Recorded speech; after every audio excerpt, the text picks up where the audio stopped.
Bienvenidos y bienvenidas a la Jungla de Cemento, el lugar donde hablamos entre amigos de la energía y el trabajo en México. El día de hoy vamos a hablar de lo bueno, lo malo y lo feo que está pasando ahorita en el sector energético y en el mercado laboral. Pero antes que nada, los quiero invitar a que nos ayuden a responder la pregunta que se encuentra aquí arribita a su izquierda, donde les preguntamos si están a favor o en contra de todo esto que ha sonado hace 2 semanas, que es toda la política de confiabilidad. Ayúdenos a contestar, queremos saber su opinión. Empezamos.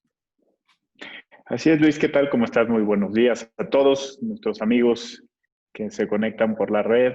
En los temas de lo positivo, de lo bueno de la energía, tenemos que la Agencia Internacional de Energía informó que después que la demanda mundial de petróleo, la disminución de la producción mundial alcanzó su punto máximo, lo que respalda el crecimiento de los precios del petróleo. Informó que la demanda de gas de Estados Unidos comenzó a subir, al igual que China, que es el segundo mayor consumidor de petróleo.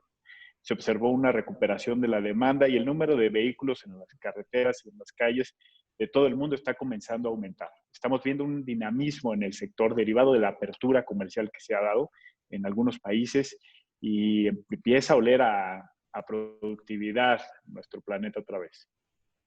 Qué bueno, buenos datos. Y ahorita yo les quisiera platicar de unas gráficas que se llaman gráficas de espagueti.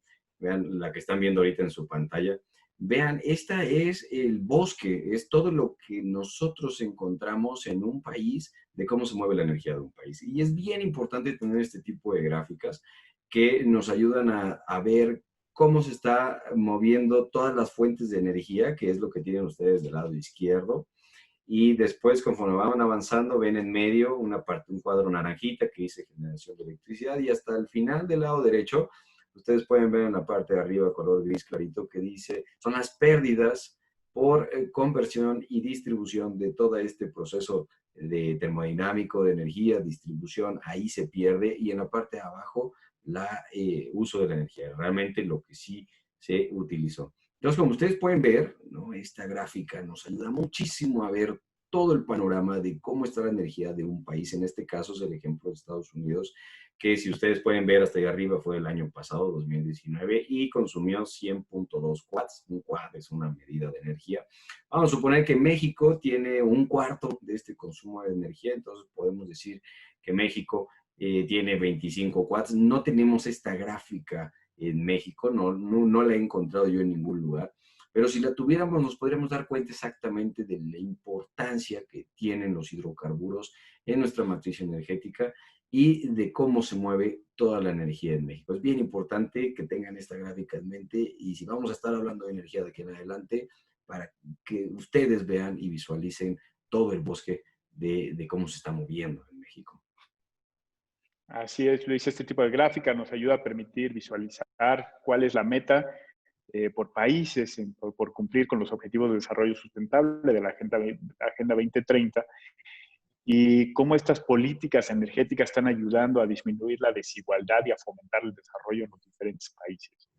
Entre otras de las buenas noticias, CFE lo vuelve a hacer. Entre las lluvias y rachas de vientos de 50 y 80 kilómetros por hora en los estados de Tamaulipas, Veracruz, San Luis Potosí e Hidalgo, se provocaron grandes interrupciones en el servicio de energía eléctrica. La Comisión Federal de Electricidad restableció el suministro de energía eléctrica de más de 650,000 usuarios afectados por las lluvias y rachas de viento ocasionados por el Frente Frío 63. Esto ya vimos una serie de planeación en la CFE y va a haber una cantidad de huracanes, pero para todo ello estamos preparados como empresa.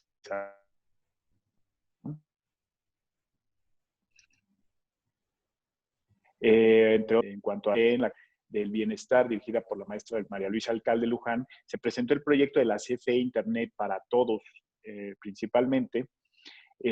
Podemos tener ideas contrarias en cuanto al gobierno, en cuanto a la IP, en muchos proyectos, pero yo creo que Luis, es una idea central donde no podemos dejar de pensar en el gran impacto que puede tener este proyecto para para el desarrollo de las comunidades, ¿no? Principalmente porque el proyecto de CFE Telecomunicaciones e Internet para Todos presentó este Plan Nacional de Despliegue que contempla 5 fases de la 0 a la 4 que se culminan en el 2023 y en esta crisis proporcionó conexión a 18 hospitales de alta especialidad.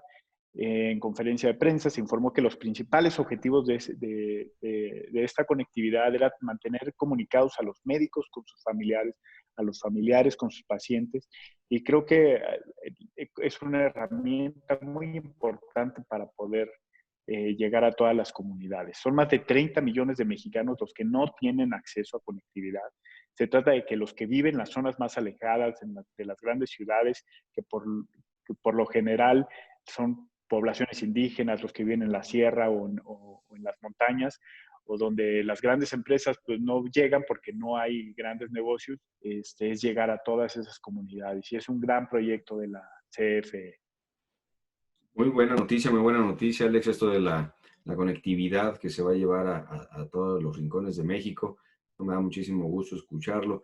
Y tomando el tema nuevamente que ha sonado las últimas 2 semanas en todo México sobre la política de confiabilidad esta que se emitió el 15 de mayo, pues bueno, finalmente nosotros les decíamos desde el video pasado que todo esto es como tratar de poner orden, un orden al crecimiento no solamente de las centrales eléctricas de quien sea, ¿no? El CFE, los privados, sino también al crecimiento de la red nacional de transmisión, que es por ahí por donde se inyecta toda la energía, ¿no?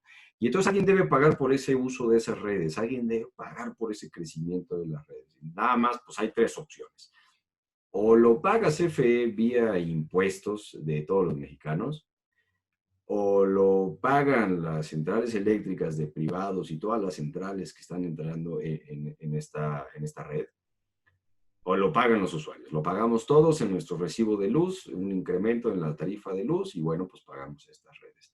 Parte de este pleito, ¿no?, que está ahorita sucediendo con la intención de poner orden, pues es que se van a actualizar las tarifas de transmisión justamente para 2 figuras que pues vienen pagando poco el servicio de transmisión. Estas 2 figuras se les llamó autoabastecimiento y cogeneración, que si bien yo tengo una fábrica y genero electricidad y de ahí me sobra y se la vendo a mi socio, pues prácticamente no pagan nada por el uso de las redes. Este problema lleva más de 20 años. Este no es un problema nuevo. Este es un problema que existía desde antes de la reforma energética. Y bueno, pues ahorita están intentando pues poner orden en este tema, ¿no? Y la otra parte que hemos visto mucho en las noticias tiene que ver con las energías renovables. Este tema que de las centrales eléctricas que entraron en las subastas, las famosas subastas, después de la reforma energética, ahí lo que se está pidiendo o exigiendo es que aporten más a la confiabilidad del sistema eléctrico. O sea, que no sean las centrales de CFE que estén apagadas siempre mientras estas estén generando cuando haya sol y luz, y luego cuando estas no estén generando, pues entren las de CFE, ¿no? O sea, es un tema de decir, a ver, espérame, no se trata de que tú siempre estés vendiendo y yo está pagado y nada más entre a soportarte. O sea, ¿quién va a pagar eso finalmente?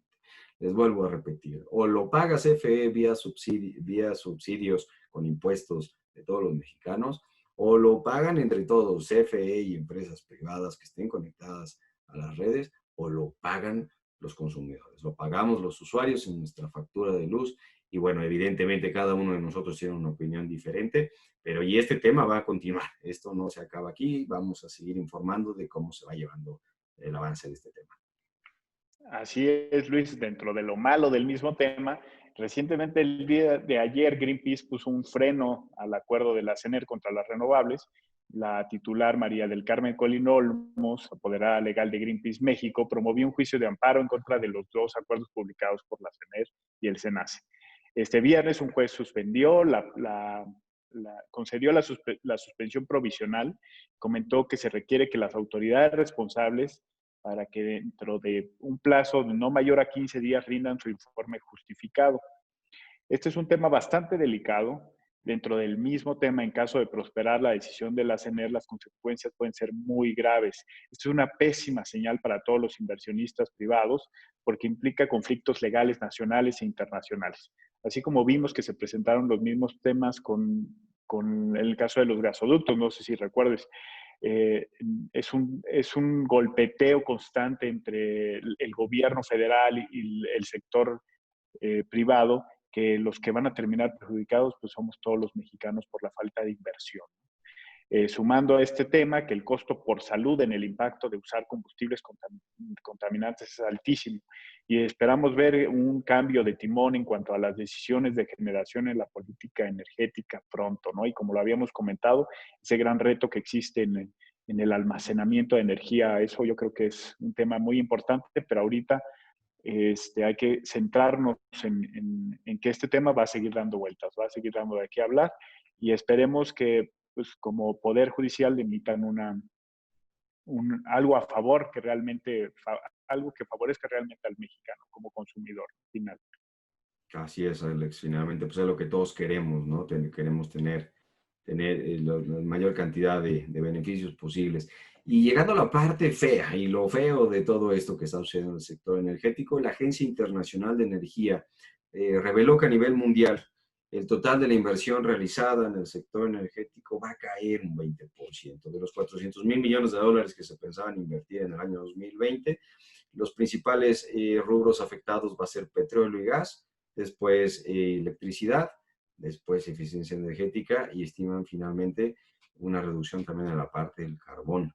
Todo este sector energético, toda esta matriz que yo les mostré hace rato, todo esto va a ser afectado finalmente en las inversiones, no solamente en México, en todo el mundo, ¿no? La Agencia Internacional de Energía nos está dando estos datos y hablando de esos temas, pues Pemex no se libra de esta problemática gigante que pues bueno, actualmente no solamente tuvo una reducción por la disminución de la movilidad en las ventas de gasolina, sino que además con la refinación que ha estado haciendo, que ha estado echando a andar estas refinerías, pues tiene un excedente ahorita de 240,000 barriles de combustible.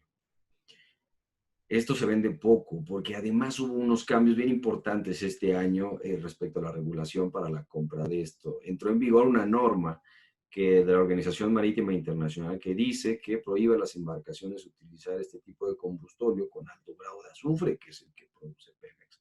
Entonces ya no se lo puede vender a los barcos, es más difícil vendérselo a los barcos.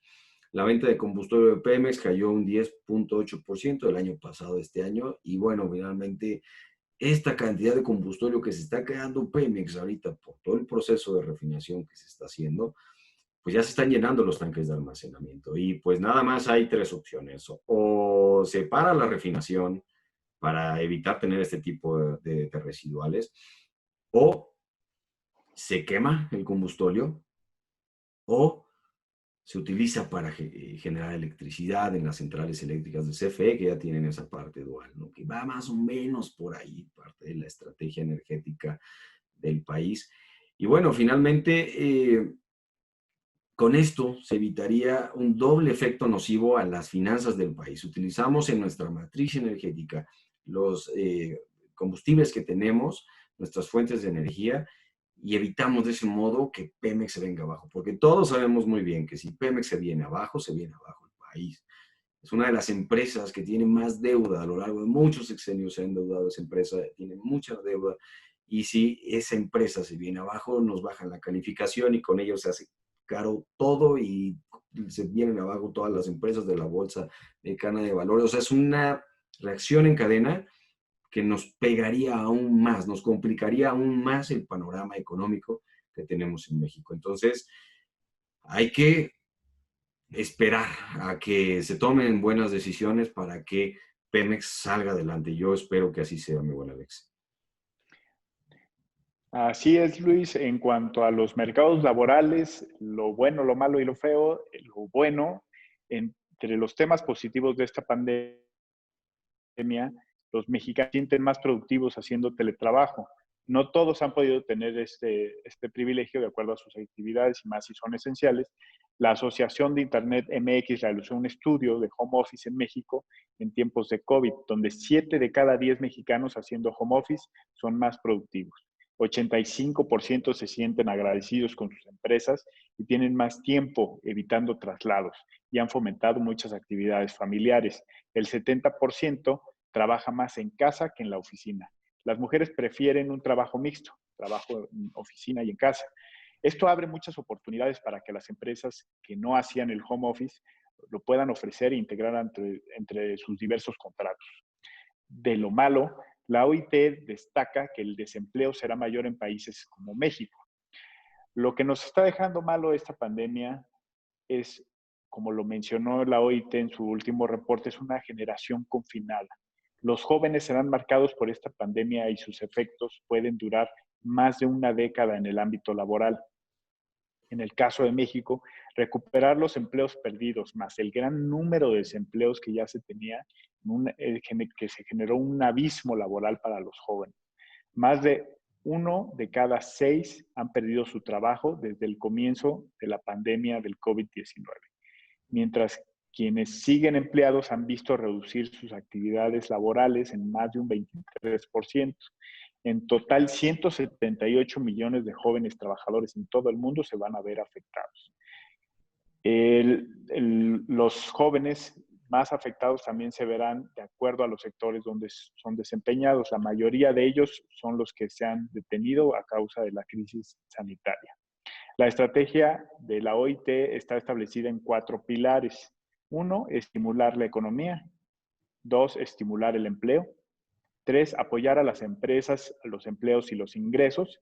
Y sobre todo, proteger a los trabajadores en su lugar de trabajo. Ok, perfecto. Bueno, pues horrible este tema, definitivamente. Algo se nos ocurrirá. Y bueno, en la parte fea de todo este tema de mercado laboral, por si fuera poco, ¿no? Ya son más de 40 millones de estadounidenses los que solicitaron ayuda por desempleo ante esta emergencia sanitaria. Eso nos indica que nuestro vecino del norte pues está también padeciendo fuertemente los estragos económicos, el desempleo que ha significado esta pandemia. Y en nuestro lado, acá el Banco de México esta semana pues alertó de una crisis de desempleo masiva. Con las cifras del IMSS hasta el mes pasado, 30 de abril, se perdieron más de 750,000 empleos formales y se estima una pérdida a lo largo de todo el 2020 de 1.4 millones de trabajos formales, ¿no? Hay que sumarle el impacto de los trabajos informales. Esto nos habla de que en 2 meses de que hemos durado en México con esta pandemia, pues se han perdido más empleos formales que en el lapso de 12 meses que duró la parte más aguda de la crisis de 2008, aquella que vivimos, que empezó en Estados Unidos por las crisis subprime, todo de la vivienda, que le pegó a todo el mundo. Bueno, pues aquí en estos 2 meses, de esos 12. Y pues bueno, Alex, definitivamente esta pandemia pues nos está exigiendo pensar en que debemos tener una seguridad social diferente. Necesitamos un modelo que conduzca principalmente a la vida, no a la mercancía en el centro de la producción, sino al que cuidemos a los seres vivos, no solamente el hombre y la mujer, que cuidemos a todo el planeta. En este momento de montón de cambios que están sucediendo por todos lados, definitivamente tenemos que ser muy creativos y tenemos que ponernos a pensar muy rápido de cómo vamos a acomodarnos a esta nueva situación y cómo vamos a lograr resolver estas problemáticas lo más rápido posible. Así es, Luis, es importante que reflexionemos en las oportunidades que se han abierto en esta pandemia, la forma de trabajar, el consumo desmedido, el respiro que le estamos dando ahorita al planeta. Después de esta pandemia estamos seguros que nada puede volver a ser igual. Agradecemos a todos su tiempo, no sin antes recordarles que contesten la encuesta, suscríbanse al canal, denle like, compártanlo y sobre todo si tienen algún comentario déjenlo en la parte inferior. Nos estamos viendo todos los lunes aquí en la mañana en la Jungla del Cemento.